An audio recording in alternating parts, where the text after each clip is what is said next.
पीले दांत वाली बहू। रंजना कभी ब्रश नहीं करती थी। उसे कितनी बार उसके माँ बाप ने डांटा, लेकिन उसका कोई असर उस पर होता ही नहीं था, जिस कारण से उसके दांत पीले पीले हो जाते हैं।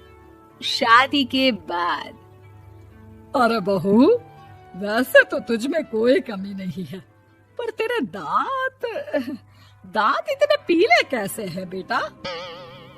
कैसे मतलब? कोई सर्जरी थोड़ी ना कराई है। वो तो क्या नाम, मैं ब्रश नहीं करती थी तो पीले हो गए। अब क्या करूं? आप कहें तो लाल करवा लूं या फिर काले? यार ये क्या है, क्यों माँ से लड़ रही हो? लड़ रही हूँ? अरे मैं लड़ रही हूँ या ये बोल रही है कि दांत पीले हैं, पीले। अरे तपस्या थोड़ी ना की है इन्हें पीले करने के लिए। बकायदा ब्रश नहीं किया है 20 साल तक, तब जाकर। छी, कैसी बात कर रही हो? ये उस वक्त तो पीले नहीं थे जब हम लोग तुम्हें देखने आए थे। अरे तब साफ करवा लिया होगा डेंटिस्ट के पास जाकर। अब देखो कैसे पीले पीले लग रहे हैं। रंजना सास की तरफ गुस्से से देखती है। फिर शुरू हो गई पीले पीले पीले। अरे पीले तो तब भी थे जब मेरे हाथ का रसगुल्ला उड़ा उड़ा कर खा रही थी और बोल रही थी, लड़की नहीं गुणों का खजाना दे रहे भाई साहब आप। खैर, अब वो लोग करते भी तो क्या करते, पीले दांत वाली बहू पल्ले पड़ी थी तो झेलना तो था ही। एक दिन कीर्तन में रंजना गाना गा रही थी।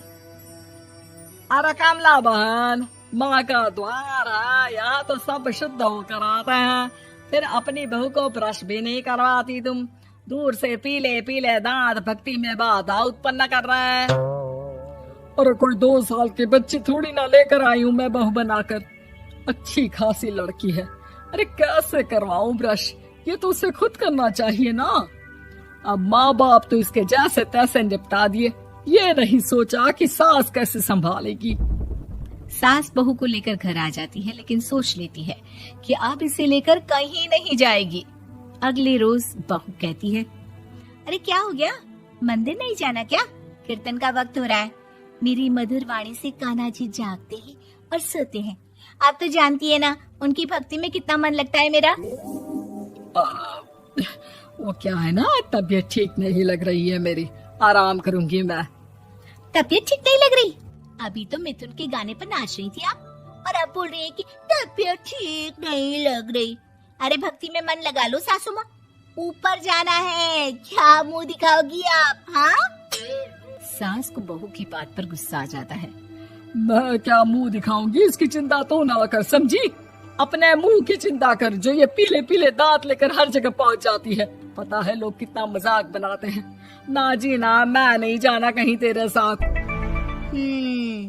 तो ये बात है, कोई ना, मत जाओ, मैं अपने कमरे में ही बैठकर भक्ति कर लूंगी। ऊपर वाला दांत थोड़ी ना देखता है, मन देखता है, भावना देखता है। और अरे बस बस, तू सब कुछ दिखा, बस ये सफेद चमकदार दांत ना दिखाना किसी को, है? जा यहाँ से। बहू को सास की बात का कोई फर्क नहीं पड़ता, वो तो जैसी थी वैसी ही रह जाती है।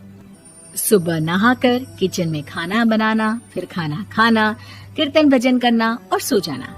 एक दिन, माँ जी मैं सहेली के घर जा रही हूँ, शाम को लेट आऊंगी। हाँ हाँ तो जाना, मैंने कौन सा तेरी आरती करनी है घर पर बैठकर। रंजना सहेली के घर जाती है, जहाँ वो पार्टी में जाने की तैयारी कर रही होती है। अरे शिखा, कहाँ जाने की तैयारी कर रही है? मैं गलत वक्त पर आ गई क्या? अरे नहीं यार, उल्टा सही वक्त पर आ गया। मैंने ये साड़ी और ज्वेलरी निकाली है यार, शाम को इनके ऑफिस की एक पार्टी में जाना है। बताना कैसा लग रहा है ये सब? नहीं यार, इस ड्रेस के साथ तो वो वाली ज्वेलरी अच्छी लगेगी। हाँ हाँ सही बोल रही है, मैंने ध्यान ही नहीं दिया। वैसे तो हमेशा से मस्त फैशन सेंस रखती है। तो बड़ा जाती होगी ना पति के साथ पार्टी में। रंजना कुछ नहीं बोलती, बस सोचती है कि यार काश ये बात सही हो जाती, पर मैं क्यों नहीं जाती पार्टी में? क्या इन लोगों की कोई पार्टी होती नहीं होगी? रंजना घर आती है और रात में पति से सवाल करती है, एक बात बताइए, आप मुझे किसी पार्टी में क्यों नहीं ले जाते? क्या आपकी यहाँ ऑफिस में पार्टी नहीं होती? पति बेचारा क्या कहता कि दांत पीले हैं तुम्हारे इसलिए। अरे कोई पार्टी होती नहीं हम लोगों के ऑफिस में, तो कहाँ से लेकर जाऊं? और मार्केट, मॉल, कहीं वीकेंड घूमना, कहीं तो। अरे यार सारे हफ्ते में एक छुट्टी मिलती है, तो सोचता हूँ कि आराम ही कर लूं। क्यों? रंजना मन मार के रह जाती है। पहले कभी सास के साथ मंदिर जाया करती थी, लेकिन वो भी सास ने ले जाना बंद कर दिया। घर बैठी बैठी रंजना बोर हो जाती है। तभी उसे आइडिया आता है और वो मायके जाने का सोचती है। सासू माँ, 2 दिनों के लिए मम्मी के घर जा रही हूँ। अच्छा ठीक है, आराम से जा। और हाँ, माँ से कुछ अच्छी आदत सीख कर आना कि कैसे शरीर के हर भाग की तरह दांतों की सफाई भी जरूरी होती है, समझी? शुरू हो गई ना आप। वो लोग आपकी तरह नहीं है कि छोटी छोटी बात का बतंगड़ बना दे। उन लोगों के लिए मैं मायने रखती हूँ, ना कि मेरे पीले पीले दांत।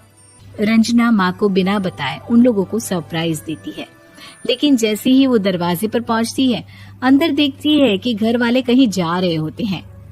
अब माँ, काश रंजना दीदी के दांतों वाली प्रॉब्लम नहीं होती, तो वो भी हम लोगों के साथ चलती ना बुआ जी की बेटी की शादी में।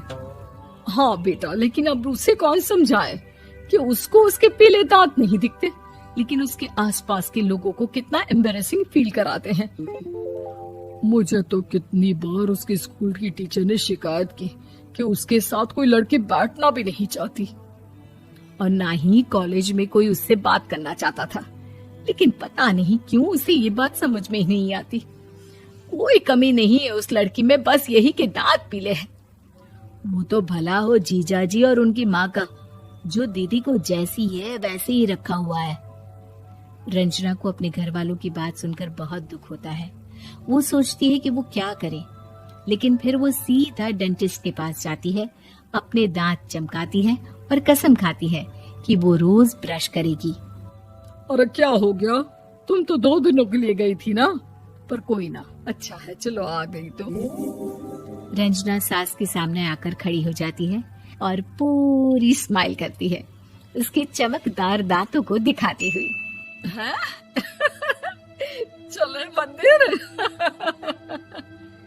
माँ, मुझे माफ कर दीजिए, मैंने आप लोगों को बहुत एम्बैरेसिंग फील करवाया। मैं आज से रोज ब्रश करूंगी।